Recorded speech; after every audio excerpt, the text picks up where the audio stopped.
Դավթի Սաղմոսների գիրքը գլուխ 20-րդ Անցկության օրը կլսի քեզ Տերը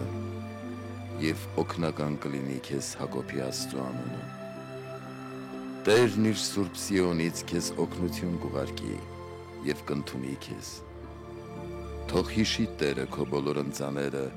և ողջակեզներդ ընդունելի թող համարի։ Տերը քեզ կտա ինչ որ ուզի քո սիրտը,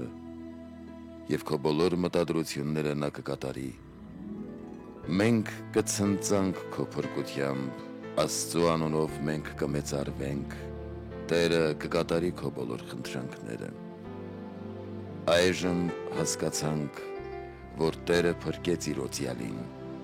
նա կլսի նրան իր սուրբ երկնքից իր փրկարար աջի զորությամբ։ Ոմանց աչքը ռազմակարգերին է, ուրիշներինը երիվարներին, իսկ մենք մեր Աստծու անունն ենք կանչում։ Նրանք կործանվեցին ու ընկան, իսկ մենք ոտքի կանգնեցինք և ուղղվեցինք։ Տեր, պահպանիր թագավորին և լսիր մեզ այն օրը, երբ ձայն տանք քեզ։